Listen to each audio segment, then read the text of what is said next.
This is News Center 16 at 11. Good evening, everyone. I'm Joel Porter. Here are tonight's top stories. As violent protests spread around the U.S., people in South Bend are taking a different approach following last week's election.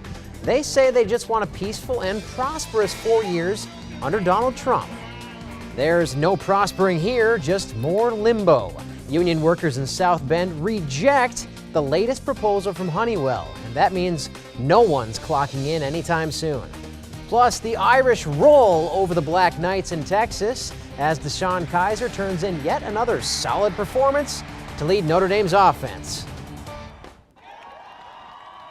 For the fourth night in a row, thousands of people across the country have taken to the streets voicing their disapproval for President-elect Donald Trump. This was the scene earlier in New York, where thousands of people marched to Trump Tower.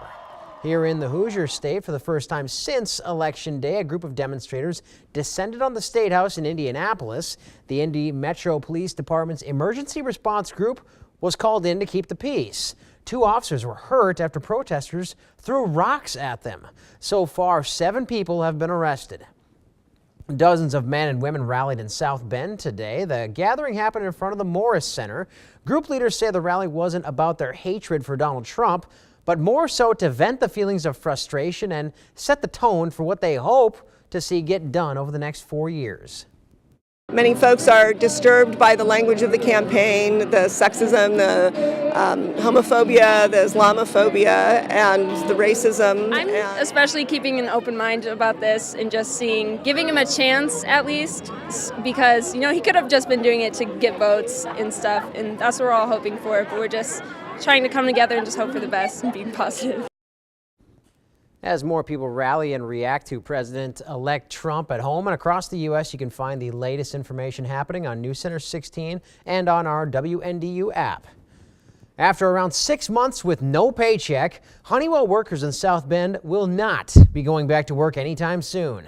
The lockout began in May when UAW workers were walked off the job after rejecting a new contract.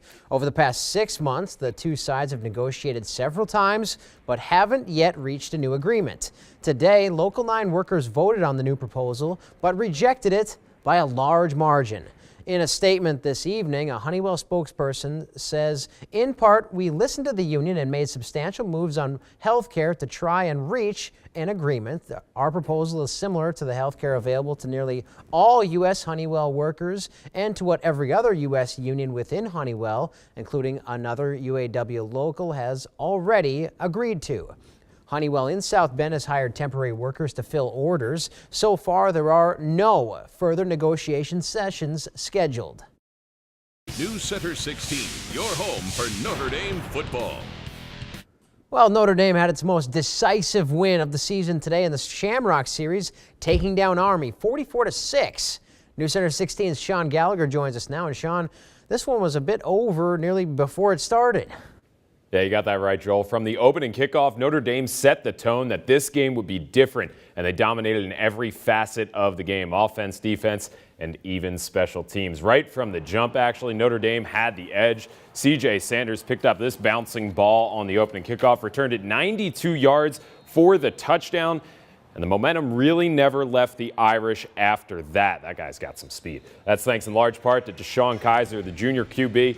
Was solid against the Black Knights, going 17 of 28 for 209 yards and 3 scores, and he added 72 yards on the ground, and he was out of the game in the fourth quarter. Always a good sign when that happens. And while Army isn't necessarily the toughest opponent, this game was important for Brian Kelly to see something from his quarterback. He's growing. He's into his second year as a quarterback, and you can start to see the things that a quarterback needs to successfully win football games, and that is one of those things. He's got to be a really good leader, and I thought he was a really good leader today. And DeShone did so well. Brian Kelly says he gave him the game ball today. Obviously, huge boost to his confidence in an otherwise down year. Yeah, well, and they certainly had something to play for today. Sure. The Irish they're still eyeing some kind of a bowl game if they can find one? Oh, yeah, not going to be as easy as it was for them as it was today, though. They have to close out the season against two teams that hover around the top 25 at home next week against Virginia Tech, and then a season finale against USC. Going to be tough. That'll be a tough game in California. Oh, for sure. Thank you so much, Sean. And of course, weather in California very warm, but tonight back in Michiana, it's getting chilly out there. Cindy Clausen joins us with the first word.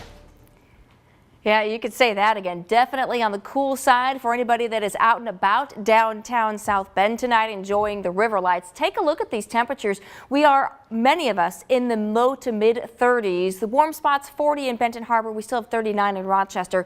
But when you factor in the winds, they're not too terrible, but it is bringing those temperatures down even into the upper 20s in some spots, but like over in LaPorte, feels more like 31 degrees right now in South Bend.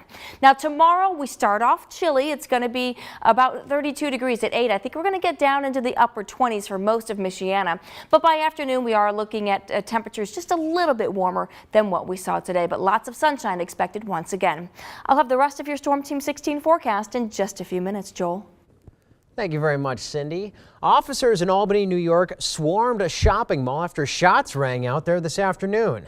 Police say the shooting happened around 2:30 today near the Apple store at Crossgates Mall. Police say nobody was injured. Witnesses described the scene as chaos and said employees and customers are hiding in stores and bathrooms. Police say the shooter remains at large.